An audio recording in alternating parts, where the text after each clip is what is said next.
उन्हीं तीनों वर्ड्स में डिफरेंस बताऊंगी और साथ ही 2 एक्स्ट्रा वर्ड भी हम सीखेंगे वीडियो के लास्ट में, जो एक कॉमन वर्ड ही है, हमारे यूज़ में आता है डेली लाइफ में, लेकिन अगेन उसका मीनिंग, उसके बीच का अंतर हमें पता नहीं होता है, तो हम कहीं भी किसी भी वर्ड को यूज़ कर देते हैं। तो लास्ट तक देखिएगा, मैं 2 एक्स्ट्रा वर्ड बताऊंगी, उनका यूज़ बताऊंगी और बहुत ही इंपॉर्टेंट वर्ड है और हम उसका यूज़ करते हैं, तो उसमें उसका भी क्लैरिटी देखेंगे। Hi everyone, welcome back to my channel.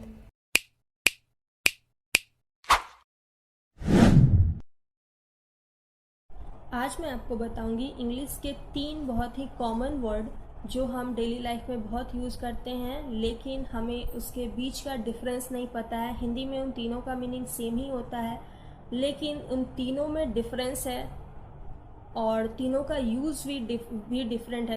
तो मैं आपको उन्हीं तीनों वर्ड्स में डिफरेंस बताऊंगी और साथ ही 2 एक्स्ट्रा वर्ड भी हम सीखेंगे वीडियो के लास्ट में, जो एक कॉमन वर्ड ही है, हमारे यूज़ में आता है डेली लाइफ में, लेकिन अगेन उसका मीनिंग, उसके बीच का अंतर हमें पता नहीं होता है, तो हम कहीं भी किसी भी वर्ड को यूज़ कर देते हैं। तो लास्ट तक देखिएगा, मैं 2 एक्स्ट्रा वर्ड बताऊंगी, उनका यूज़ बताऊंगी और बहुत ही इम्पॉर्टेंट वर्ड है और हम उसका यूज़ करते हैं, तो उसमें उसका भी क्लैरिटी देखेंगे, उनके मीनिंग्स में क्या डिफरेंस है। पहला वर्ड है सी, SEEC। इसका हिंदी मीनिंग भी होता है देखना, लेकिन ये बहुत ही कॉमनली यूज होता है जब हम एक नज़र किसी चीज़ को देखते हैं या नॉर्मली किसी चीज़ को देखते हैं, तो वहाँ पे यूज होता है see. For example, did you see her dress? तुमने उसके ड्रेस को देखा? तो एक नॉर्मल सी बात हो रही है यहाँ पे, तो इसलिए सी यूज हुआ है। सेकेंड वर्ड है लुक। इसका हिंदी मीनिंग भी होता है देखना, लेकिन इसका मतलब होता है ध्यान से देखना। जब हम किसी चीज़ को ध्यान से देखते हैं या नोटिस करते हैं, तो वहाँ पे यूज होता है लुक, LOOK लुक। इसका हिंदी मीनिंग सेम ही हुआ देखना, लेकिन यूज चेंज हो गया। जब हम किसी चीज़ को नोटिस करते हैं, ध्यान से देखते हैं, तो वहाँ पे यूज करते हैं look. For example, did you look at her watch? क्या तुमने उसकी घड़ी को देखा? अब यहाँ पे मीनिंग चेंज हो जाता है। जब यहाँ पे हम किसी को ध्यान से देखने के लिए कह रहे हैं, ध्यान देने की बात कर रहे हैं, तो इसलिए यूज हुआ है look. Did you look at her watch? तुमने उसकी घड़ी को देखा? यहाँ पे ध्यान से देखना है, तो ये सेकेंड वर्ड हुआ लुक, मीनिंग देखना हिंदी में, लेकिन यूज चेंज है, किसी चीज़ को ध्यान से देखना।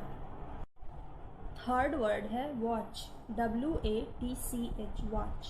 इसका हिंदी मीनिंग भी होता है देखना ही, लेकिन यहाँ इसका यूज होगा जब हम किसी चीज़ को इंजॉय करते हुए देखेंगे, जैसे टीवी, मोबाइल, इंटरनेट, इसको हम इंजॉय करके देखते हैं, तो यहाँ पे यूज होगा वॉच।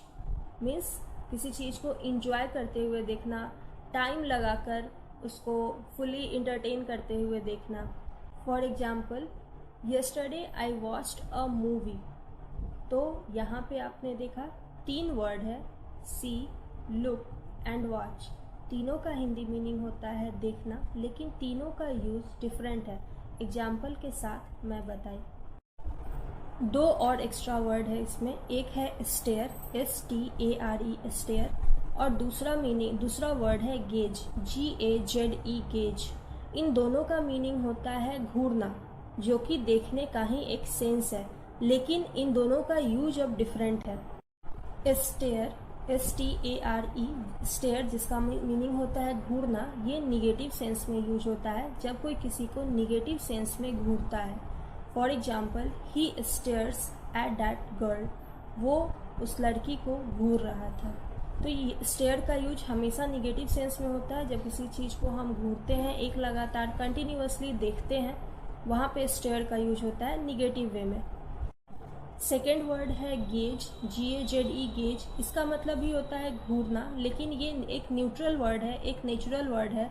जैसे हम कभी कभी सोचते रहते हैं और एक जगह कंटिन्यूअसली देखते रहते हैं, तो ये एक निगेटिव वर्ड नहीं है, पॉजिटिव है, न्यूट्रल है, और इसका सेंस हमेशा पॉजिटिव में रहता है। हम कहीं भी एक जगह जब लगातार देखते रहते हैं टकटकी लगाकर, और हमारा सेंस वहाँ पे निगेटिव नहीं होता है, बस कभी कुछ सोचते हुए या कुछ इसी तरीके से जब कंटिन्यूअसली एक चीज़ को देखते रहते हैं नॉर्मली, तो उस जगह पे गेज यूज होता है। For example, she is gazing at the grass. I thought she is thinking something. वो ग्रास पे कंटिन्यूअसली घूर रही थी, मैं सोची वो शायद कुछ सोच रही है। तो ये हुआ स्टेयर और गेज में डिफरेंस।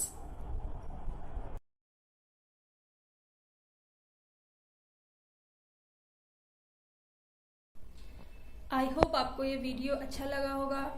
तो फिर मिलते हैं नेक्स्ट वीडियो में, और कमेंट करके बताइए how you like this video. Till then, stay happy, stay healthy and stay blessed.